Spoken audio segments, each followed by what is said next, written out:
Halo, assalamualaikum. Tak seperti Realme 2 lalu, kali ini Realme Indonesia gerak cepat ya saat memasukkan generasi penerusnya yaitu Realme 3. Dan saat unboxing, saya benar-benar excited karena banyak sekali kejutan yang diberikan.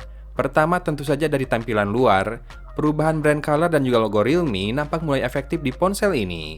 Yes, kali ini aksen warna kuning mulai dominan ya menggantikan warna merah pada kemasan produk Realme 3. Desain unibody-nya pun makin menarik dengan tepian membulat yang membuatnya sangat nyaman digenggam. Dan tak seperti Realme 2 yang plug menggunakan desain bodi Oppo F5 lalu, Realme 3 terasa lebih fresh dan original. Untuk pilihan warnanya pun variatif, anak muda mungkin lebih senang dengan warna gradasi biru kehijauan yang dinamakan Radiance Blue. Sementara yang saya coba kali ini adalah warna hitam dengan aksen biru keunguan di bagian bawah yang dinamakan Dynamic Black. Warnanya mengikuti tren, atau mungkin memanfaatkan riset yang sudah ada untuk menghemat biaya desain. Dan apapun yang membantu agar menekan biaya produksinya, saya pikir bisa ya dimaklumi. Karena bagaimana tidak, di harga yang tak jauh-jauh dari 2 juta rupiah saja, Realme 3 ini menggunakan dapur pacu MediaTek Helio P60 yang tahun lalu banyak digunakan oleh smartphone yang harganya 4 jutaan. Ya memang, menilai harga smartphone dari prosesornya saja jelas salah. Namun setidaknya dari segi performa, Helio P60 pada Realme 3 adalah peningkatan dibandingkan generasi sebelumnya. Semisal untuk gaming, kali ini saya bisa main PUBG pada tingkat grafis HD dengan frame rate high. Adanya game space yang memprioritaskan bandwidth dan RAM untuk game yang sedang berjalan juga sangat membantu agar gameplay berjalan baik. Walau bagi saya, terasa lebih enak ya untuk menembak musuh, tak kalah settingan saya turunkan sedikit ke level balance. Skor Antutu, meskipun bukan segalanya, namun skor 130 ribuan untuk HP 2 jutaan begini adalah sesuatu yang spesial. Untuk multitasking, saya tidak mengalami kendala. Sebagai catatan, yang saya gunakan adalah varian RAM 4GB dengan storage 64GB. Setahu saya, ada juga Realme 3 varian RAM 3GB yang storage-nya 32GB ya. Saya ingat, waktu unboxing, ColorOS 6 juga berhasil membuat saya tak sabar ingin mencobanya dalam keseharian. Overall, saya menilai tampilan UI pada ColorOS 6 ini sangat-sangat sesuai selera saya. Lebih dekat ke Android stock dengan penggunaan komponen-komponen visual baru, di jendela notifikasi, toggle, sampai ke icon-icon yang terasa fresh sekali. Oh iya, kita belum bahas layarnya ya.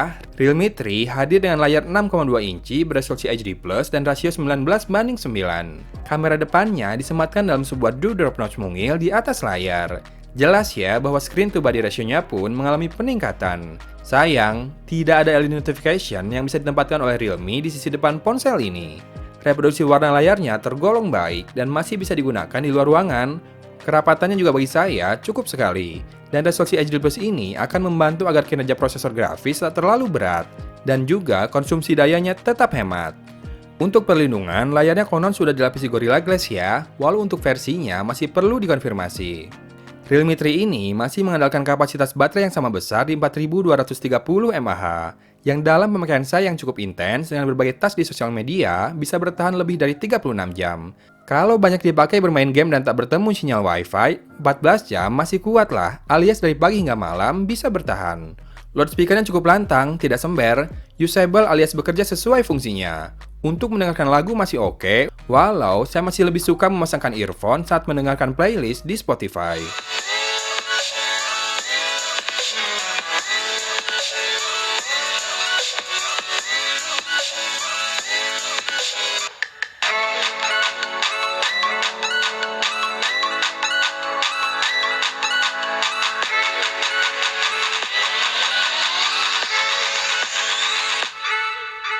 Saya sengaja membahas kameranya belakangan, kan kata orang save the best for last. Ya, dari semua peningkatan Realme 3 yang paling kerasa ya kameranya ini. Opening video ini direkam memakai Realme 3 loh, dan saya pikir segitu sudah keren stabilisasinya jika berkaca pada level harganya. Hasil foto kamera belakangnya pun terasa lebih enak dinikmati dibandingkan pendahulunya.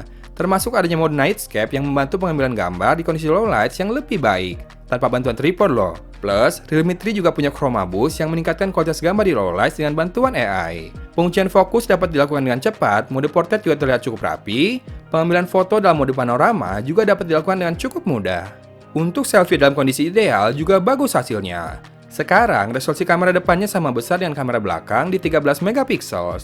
Yang harus disiasati adalah berselfie ria dalam kondisi backlight. Hasilnya terlihat lebih pucat, mungkin efek dari pengolahan software agar objek mendapat exposure yang cukup. Sehingga hasilnya seperti itu. Kalau ini benar, berarti ini lebih ke software ya. Dan semoga ada update yang meningkatkan dynamic range untuk foto selfie-nya nanti. Oke, silakan dicek hasil foto dan videonya berikut ini sebelum kita masuk ke kesimpulan.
Baru pulang dari luar kota, nunggu gokar, hujan. Kita nge-vlog aja.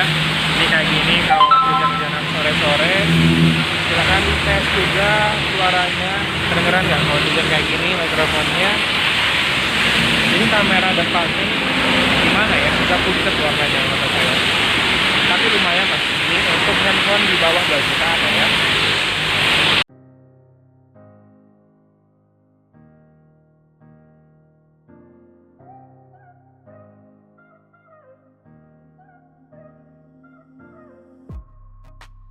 Untuk smartphone di level harganya, saya rasa Realme memberikan berbagai peningkatan yang cukup signifikan untuk Realme 3 ini.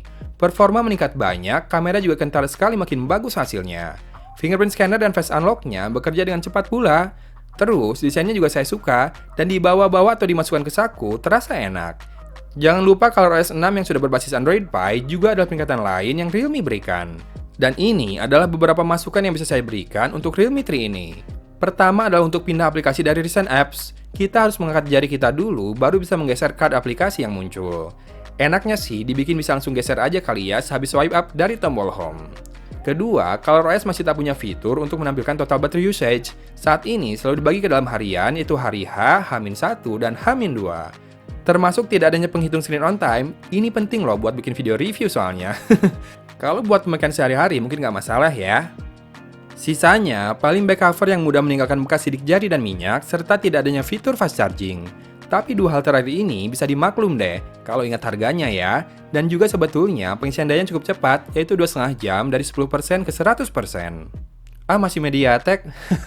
Serius deh, udah bukan zamannya benci MediaTek. Karena generasi terbaru prosesor besutan mereka kini bisa perform dengan baik tanpa panas berlebih dan juga tanpa menggerogoti baterai lagi. Kesimpulan akhir sih, saya tak akan ragu ya merekomendasikan Realme 3 ini buat Anda yang budgetnya di 2 jutaan dan juga menginginkan smartphone kekinian yang punya kelebihan cukup merata di semua bagian. Oke, dari Kota Cimahi, Agun pamit undur diri. Wassalamualaikum warahmatullahi wabarakatuh.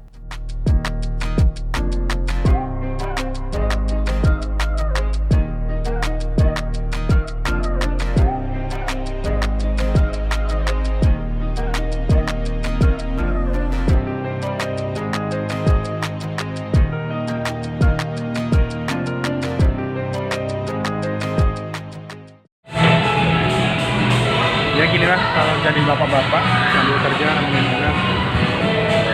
Oke lah ya, sekalian buat ambil video review keren juga.